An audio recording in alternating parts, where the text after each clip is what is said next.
अस्सलाम वालेकुम दोस्तों, welcome back to the channel. कैसे हो आप सब? उम्मीद है आप सब खुश हैं, मज़े में हैं और बिल्कुल ठीक हैं। अल्हम्दुलिल्लाह हम सभी यहाँ पर ठीक हैं।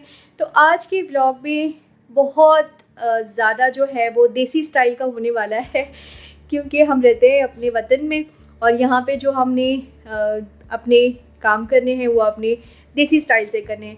हमारे पास जितने भी बटन दबाने वाली चीज़ें हो जाए, लेकिन जो देसी स्टाइल में मज़ा है ना वो कहीं और नहीं है। जैसे कि सिलबट्टे पे मसाला पिसाना और चूल्हे, लकड़ियों के चूल्हे पे जो है खाना बनाना और ब्रूम करना, पोछा लगाना, मतलब ये सारी एक्साइटिंग सी चीज़ें होती हैं। तो थोड़ा बहुत आज देसी स्टाइल होने वाला है और एक रेसिपी जो है वो बहुत मज़े की मैं आपके साथ शेयर करने वाली हूँ, जिसका रेसिपी लिंक मैं डिस्क्रिप्शन बॉक्स में ज़रूर दूँगी, आप चेक कर लीजिएगा। रेसिपी लिंक्स डिस्क्रिप्शन बॉक्स में इसलिए होती हैं और इसमें रेसिपीज़ पूरे इसलिए नहीं होती क्योंकि व्लॉग बहुत लंबा हो जाएगा अगर मैं रेसिपीज़ भी इसी में डाल दूँ। और एक्चुअली मेरा कुकिंग चैनल ऑलरेडी है और पहला वाला वही चैनल है, तो उसमें ना सारी चीज़ें मैं कुकिंग की उसी में डाल देती हूँ, सारी रेसिपीज़ मेरी वहीं पे होती हैं। तो वहाँ से लिंक मैं आपको इस डिस्क्रिप्शन बॉक्स में दे दूँगी। यहाँ पे लंबा हो जाएगा ब्लॉग और वो चैनल खाली रहेगा और यहाँ भी वहाँ भी सेम रेसिपीज़ मैं नहीं डाल सकती, तो इसीलिए रेसिपी लिंक्स मैं आपको दे दूँगी इंशाल्लाह डिस्क्रिप्शन बॉक्स में। आप ज़रूर चेक कर लीजिएगा हर डिस्क्रिप्शन बॉक्स, जिसमें कोई ना कोई रेसिपी लिंक्स ज़रूर होती हैं।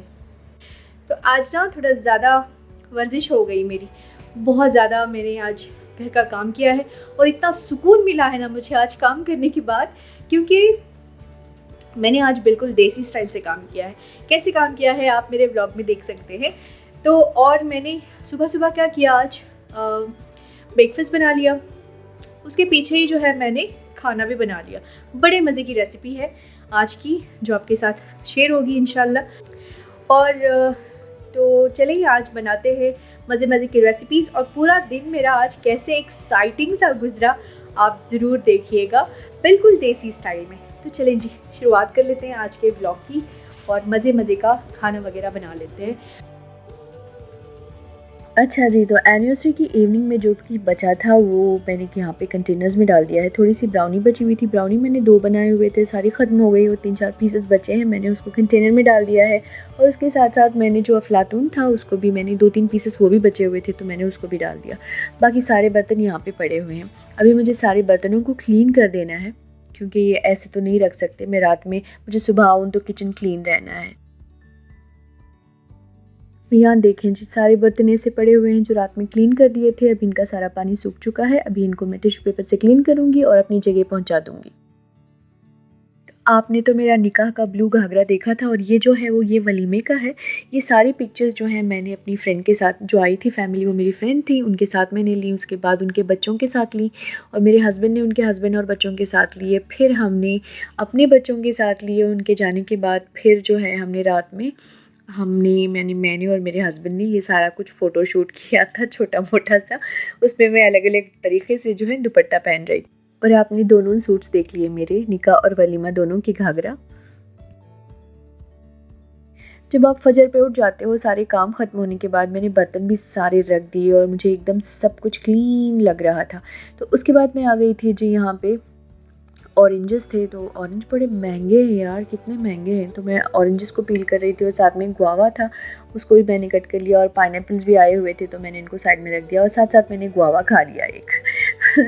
तो अच्छा जी, तो यहाँ पे ब्रेकफास्ट में बन रहा था ये फलियाँ, ये लोबिया की फलियाँ हैं।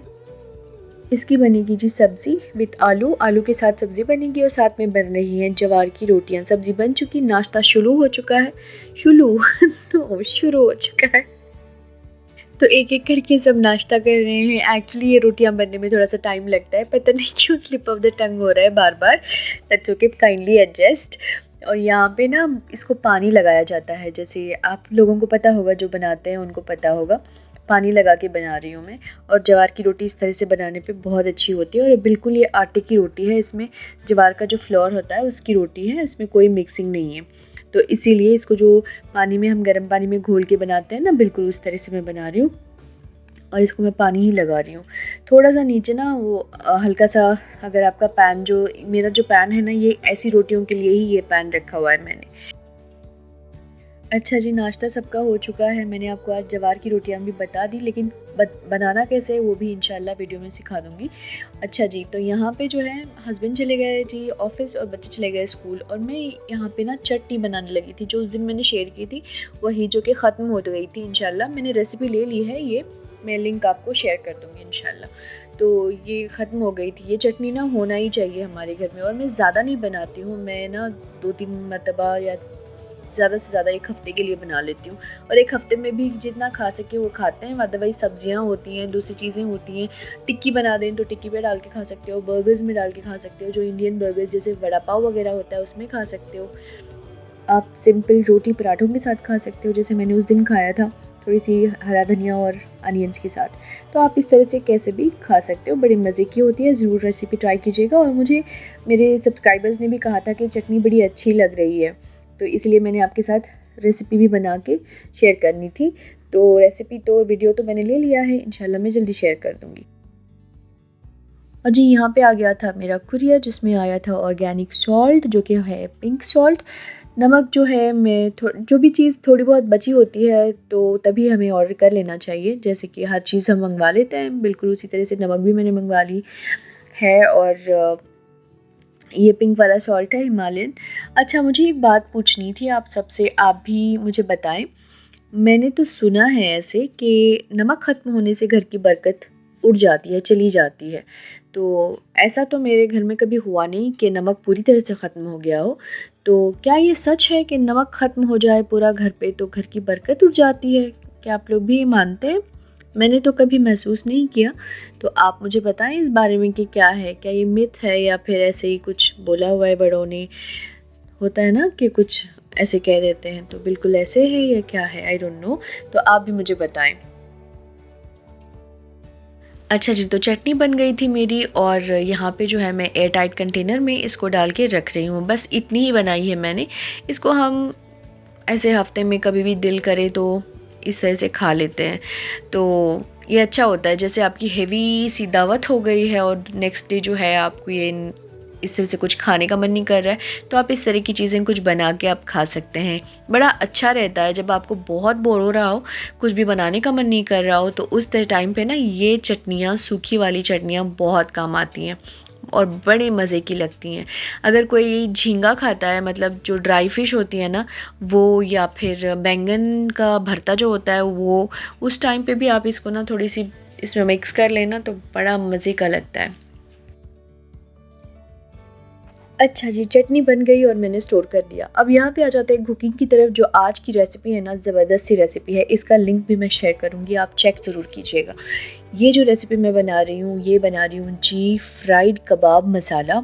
इतना मज़े का, इतना अच्छे से बनाएंगे हम। इसमें जो ट्रिक है ना, वो मसाले को भूनने में और कबाबों को बनाने में है, जो बहुत मज़े का बनता है।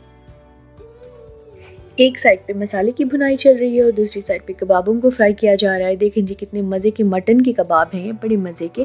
मैंने मलाई के कबाब भी बनाए हुए हैं जो बहुत मज़े के बनते हैं। अगर आपने वो नहीं देखा है तो उसका लिंक भी मैं डाल दूँगी, ज़रूर चेक करें। और ये डिलेक्टेबल कबाब रेडी हो गए। खाना सारा बन चुका, किचन के सारे काम ख़त्म हो चुके, और बेटी को आने में अभी भी टाइम है, 12 बज रहे हैं। और बेटे जो हैं वो आते-आते जो हैं उनको 3:45 बज जाते हैं। तो बेटी का भी टाइम है, तो मुझे जल्दी-जल्दी से क्लीनिंग कर लेनी है, तो मैं फटाफट से क्लीनिंग कर लूँगी। तो सबसे पहले मैं आ गई थी सोफ़ा कवर्स निकालने के लिए। वो इसलिए क्योंकि कल बुफ़े था तो हम सब ने बैठ के बड़ी मस्ती की थी, मौज किया था, तो थोड़े बहुत इसमें ना छींटे-वींटे लगी जाती हैं, तो मुझे ना वो जल्दी-जल्दी से क्लीन कर लेनी थी। तो इसलिए मैं इसे वॉश करके डाल दूँगी इंशाल्लाह। फिर से मैं इन्हीं को डाल दूँगी वॉश करने के बाद। तो मैं यहाँ पे सोफ़ा कवर्स को निकाल रही हूँ, और आज जो है मैं देसी स्टाइल में कर रही हूँ। मैं ब्रूम चलाऊँगी अभी, क्योंकि मुझे ना आज इसी बहाने ऐसे करना था कि सारी जो कोने की डस्ट होती है वो सारी जो निकाल लेनी थी। अच्छा, उसमें जो वैक्यूम होता है, वैक्यूम क्लीनर में सबकी अपनी-अपनी एक सोच है। मुझे ऐसे लगता है कि वैक्यूम क्लीनर से ज़्यादा मुझे ब्रूम स्टिक से बहुत अच्छे से कचरा निकाल सकती हूँ मैं। तो ये जो साइडों में लगे होते हैं और ऊपर दीवारों पे लगे होते हैं, तो उसको पकड़-पकड़ के चलाते रहने से अच्छा है कि हम ब्रूम से फटाफट से कर लें। और मुझे ऐसे कोने-कोने से जो डस्ट निकलती है वो ब्रूम से बहुत अच्छी तरह से निकल जाती है। एडजेस होते हैं उधर से यहाँ वहाँ से, तो इसीलिए मैं ना आज ब्रूम से कर रही थी। और वैसे भी मुझे सोफ़े वगैरह को हटाना था और सारे मैट्स उठाने थे, तो एक साथ वन गो में सारी क्लीनिंग हो जाएगी। और उसके बाद मैं पोछा करने लगी थी, और ये वही पोछा है जो मैंने आपको लास्ट टाइम दिखाया था, जिसका जो क्या कहते हैं वो बॉटल लगी हुई थी, स्प्रे वाला मॉप था। तो वो क्या हुआ एक दिन के स्प्रे वाला मॉप जो है मैंने पूरी तरह से क्लीन करने के बाद जाके उसे हैंग किया और वो स्टैंड समेत बाहर निकल आया, क्योंकि ये वेट था थोड़ा इसका और मैंने सोचा ही नहीं कि वो निकल जाएगा। मैंने जाके जल्दी में लगा दिया और वो धड़ाम से गिर गया और उसकी बॉटल जो थी ना वो फूट गई और वो लीक हो रही है। तो मैंने क्या किया, हाथ में जो स्प्रे वाला बॉटल होता है उसमें मैंने सारा सैनिटाइज़र डाल दिया, उसको मैंने पूरे घर में स्प्रे कर दिया। फिर उसके बाद मैंने पूरी तरह से पोछा लगा दिया। अच्छा जी, ब्रूम वर्सेस वैक्यूम, इन दोनों में मेरी बात को एग्री कौन कौन करता है मुझे कमेंट में ज़रूर बताइएगा। और एकदम चमकने लगा घर और खुशबू भी होने लगी घर में। उसके बाद मैंने थोड़ी सी फ्रेगरेंस डाली, और जो कि जिसे कहते हैं हम ऊद पत्थर होता है ना, वो जो ऑर्गेनिक होता है वो मैंने डाल दिया था। जो जड़ों में मिलती है वो बड़ी अच्छी खुशबू रहती है उसकी, वो मैंने डाल दिया। उसके बाद मैंने सारे मैट्स वापस से डाल दिए। फ्लोर की क्लीनिंग के लिए मुझे कहना था कि मैं ब्रूम से करती हूँ, और जो मैट्स की क्लीनिंग होती है वो मैं डेफ़िनेटली वैक्यूम से करती हूँ। माशाल्लाह बहुत अच्छी तरह से सारी मैट्स क्लीन हो जाती हैं। अल्हम्दुलिल्लाह सारा काम ख़त्म हो चुका है। अब यहाँ पे मैं बैठी हूँ और आराम से चाय पी रही हूँ। अब मैं जाऊँगी बेटी को लेने के लिए इंशाल्लाह। घर के पीछे ही उनका स्कूल है, तो मैं आराम से चलते हुए जाऊँगी। मौसम बड़ा प्यारा हुआ है, पता नहीं क्या धूप है क्या छाँव है, अजीब सा अंधेरा सा है हल्का सा। तो मैं आपको दिखाऊँगी जाते जाते। और यहाँ पे टेबल नहीं रखा था मैंने, टी टेबल, और इसको मैंने रख दिया है। और यहाँ पे ये फ्लावर्स रख दिए हैं, और इसकी मैं हमेशा इस तरह से करने के बाद इसकी खुशबू देखती हूँ मैं, तो माशाल्लाह बड़ी अच्छी सी प्यारी सी खुशबू है इसमें। अभी भी हाथ लगाने पे सारी खुशबू हाथों में आ जाती है। सडन से मैंने सोफ़ा कवर्स निकाल दिए तो सारा घर अलग लग रहा था, एंड फॉर अ चेंज बहुत ही प्यारा लग रहा था मुझे। तो अब मैं निकल चुकी हूँ जी बेटी को लाने के लिए, और ये मेरी बेटी की स्कूल का रास्ता है। और यहाँ देखिए हम वापस आ रहे हैं, कितना प्यारा लग रहा है। सारे पतझड़ हुए हैं, पत्ते सारे नीचे गिरे हुए हैं। ये ऑटम सीज़न है तो बाहर का मौसम आ रहा है। घर आने के बाद नमाज ज़ोहर का वक्त था और कुरान शरीफ की तिलावत हो गई, और शाम में बेटे आ गए, मेरे बच्चे आ गए, और साथ में ये लाए हैं प्यारा सा बुके। उनको आज क्राफ्ट था और बुके बनाना सिखा रहे थे, तो बड़े प्यार से बुके बना के लेके आए हैं। बड़ा खूबसूरत सा लग रहा है। अच्छा जी, तो आज करते हैं जी व्लॉग को एंड यहीं पर। इंशाल्लाह मिलेंगे अगले व्लॉग में। कैसा लगा ज़रूर बताएं। टेक केयर, अल्लाह हाफिज़।